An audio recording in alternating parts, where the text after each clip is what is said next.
สวัสดีพี่น้องทุกคนบ่ว่าอยู่ภายในประเทศก็คืออยู่นอกประเทศเนาะ ข้าพเจ้าได้ลงข่าวลงคลิปเกี่ยวกับอ่รัฐบาลลาวเรียกร้องให้คนเชื้อชาติลาวหันหน้ากลับคืนมาสู่ประเทศชาติพร้อมกันสร้างสรรค์พัฒนาประเทศคลิปดังกล่าวได้ลงเผยแพร่ในอ่า2-3มื้อที่ผ่านมาเนาะก็มีหลายคนคอมเมนต์เนาะ อ่าในนั้นก็มีส่วนหลายมีแต่คนลาวนอกเนาะคนทางอ่าอยู่ประเทศที่3ส่วนหลายเขาเจ้าคอมเมนต์เนาะ คอมเมนต์หลายๆคำเนาะข้าพเจ้าจะยกตัวอย่างบางคำจะเว้าว่าประเทศลาวเป็นประเทศคอมมิวนิสต์เนาะบ่อยากกลับเพราะปกครองโดยคอมมิวนิสต์เนาะคอมเมนต์ต่อมาก็แม่นอ่ารัฐบาลมาโกงเนาะเลยบ่มักเลยบ่อยากกลับเนาะแล้วก็ รัฐบาลประเทศเผด็จการเนาะ เผด็จการหลายๆอันต่อๆเลยมันอยากเว้าว่าประเทศลาวนี่ปกครองโดยระบอบคอมมิวนิสต์เนาะระบอบเผด็จการก็เลยบ่อยากกลับนะสรุปไปแล้วนะก็คือย้อนว่าการปกครองเป็นระบอบคอมมิวนิสต์เลยบ่อยากกลับว่าซั่นซะเนาะ ความจริงแล้วพี่น้องข้าพเจ้าก็เกิดอยู่ในประเทศลาวก็เป็นคนลาวอยู่ในการคุ้มครองของระบอบคอมมิวนิสต์คือกันเนาะแต่ว่าแต่งแต่น้อยจนใหญ่ข้าพเจ้าก็บ่เห็นพฤติกรรมของภาครัฐที่โหดร้ายป่าเถื่อนดังที่คนลาวนอกคิดพี่น้องบ่มีรัฐบาลจะโหดร้ายป่าเถื่อนบ่เคยเห็นคันซั้นคนลาว5-6ล้านคนเขาเจ้าก็อยู่บ่ได้เนาะทุกมื้อนี้คนลาวแฮ่งอยู่ดีกินดีแฮ่งคันสิเว้าเรื่องเสรีนี่เขาเจ้าว่าแฮ่งเสรีกว่าประเทศเสรีกว่าซ้ำพี่น้องบ่เชื่อมาเบิ่งไหมคนลาวยามบุญยามงานยามกินยามไปเลาะไปเที่ยวเขาเจ้าก็กินเที่ยวเลาะคือกับคนประเทศเสรีคือกันพี่น้องเนาะบางคนว่าประเทศลาวเป็นประเทศเผด็จการเนาะในช่วงที่เขาโจรข้ามของไปอยู่ประเทศไทยเพื่อจะหนีไปประเทศที่3แต่ถูกทหารคนลาวนี่ไล่ยิงเนาะต้องเข้าใจว่าในช่วงหลังปลดปล่อยปี75มาหาปีซุมปี80ปลายหา90ในช่วงนั้นที่ว่าถึงว่าประเทศลาวจะปลดปล่อยไปแล้วแต่ประเทศลาวยังพบอุปสรรคพี่น้อง พบเสียนน้ำพบหลายๆปัญหาที่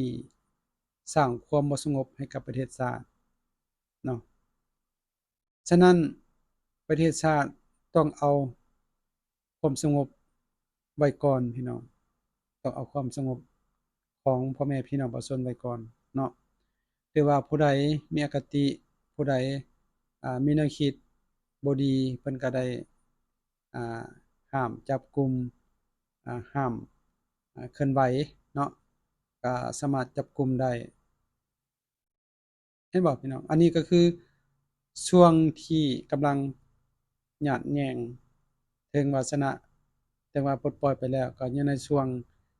ยังบ่เด็ดขาดยังมีพวกบ่หวังดียังเคลื่อนไหวปรปักษ์อยู่ตามชายแดนอยู่ตามหมู่บ้านต่างๆยังมีให้ อ่ายังมีการเคลื่อนไหวอยู่พี่น้องเนาะในช่วงนั้นข้าพเจ้าก็คิดว่าประเทศลาวนี่ยังปกครองด้วยอ่าระเบียบกฎหมายแบบทหารอยู่พี่น้องเพราะว่าประเทศ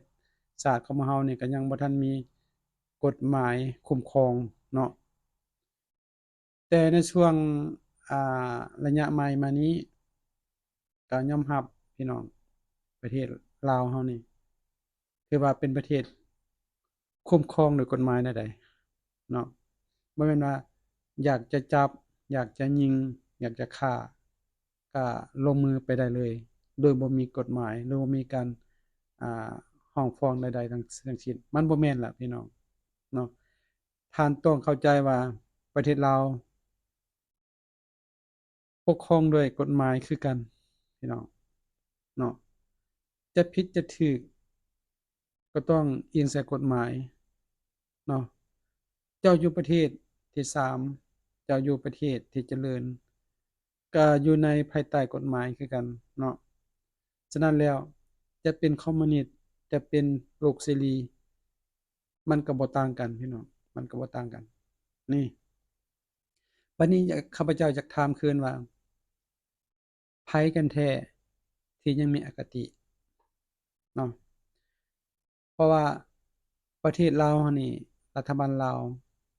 เพิ่นใจดีเพิ่นสามารถเปิดประเทศให้คนทั้งโลกนี่สามารถเข้ามาเที่ยวลาวเข้ามาอ่าดำเนินธุรกิจอยู่ภายในประเทศลาวนี้ได้อืมเพิ่นบ่ได้ขังประเทศใดข้าพเจ้าเคยเว้ามาแล้วเนาะรัฐบาลลาวบ่ได้ขังประเทศ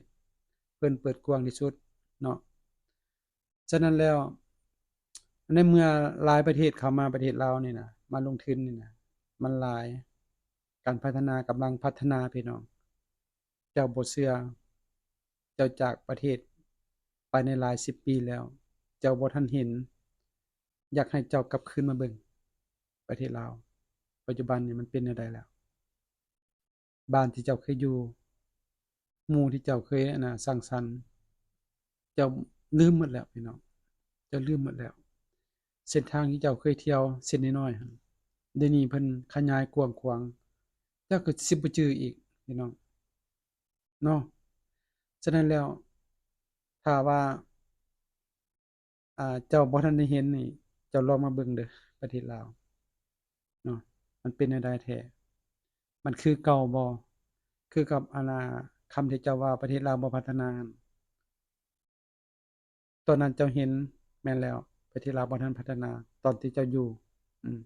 แต่ปัจจุบันนี้เจ้าบ่ได้อยู่ประเทศลาวมันพัฒนาแล้วเนาะข้าพเจ้าเคยได้ยินหลายๆคนพวกลาวนอกมักเว้าว่าคนลาวนี่ปลูกฝังจิตสำนึกให้กับประชาชนลาวนี่มีน้ำใจเคียดแค้นมีน้ำใจอคติต่อกับพวกคนลาวนอกแม่นข้าพเจ้าก็ยอมรับในช่วงนั้นถือว่าช่วงสงครามเนาะมันได้เฮ็ดให้พี่น้องประชาชนลาวนี่ตกทุกข์ได้ยากล้มพลัดพรากจากกันไปตายจำนวนหลายพี่น้องถูกอ่าสหรัฐถูกจักรพรรดิอเมริกาบ่ว่าแต่ในช่วงสหรัฐอเมริกาก็คือช่วงฝรั่งเศสมาปกครองเฮ็ดให้ประเทศลาวนี่ตกเป็นหัวเมันขึ้นเฮ็ดให้ประเทศลาวนี่ตกเป็นทาสเนาะถูกจักรพรรดิคุกคานกดขี่ข่มเหงแล้วก็เกิดสงครามต่อสู้กันเฮ็ดให้ความเสียหายนี่เกิดขึ้นหลายฉะนั้นแหละจึงคนลาวเราจึงมีจิตสำนึกปลูกฝังกันเราต่อๆกันเพื่อให้เคียดแค้นต่อจักรพรรดิดังกล่าวเนาะแล้วก็มีอ่าหลายท่านเว้าว่าเป็นหยังญี่ปุ่นถูกสหรัฐอเมริกาทิ่มระเบิดใส่2ลูกระเบิดปรมาณู แต่เป็นหยังญี่ปุ่นจึงอ่ามีสายพัวพันมีความสามัคคีต่อกับสหรัฐอเมริกาและก็พัฒนาประเทศญี่ปุ่นเจริญเท่าทุกวันนี้เนาะเป็นหยังคนลาวจึงบ่เฮ็ดคือกับญี่ปุ่นเป็นหยังคนลาวจึงมีอคติตลอดเรื่อยมาเนาะบัดนี้ข้าพเจ้าอยากถามคืนในช่วงนี้เพราะว่ารัฐบาลลาวเพิ่นก็บ่มีอคติแล้วพี่น้องเพิ่นก็ยังเปิดรับ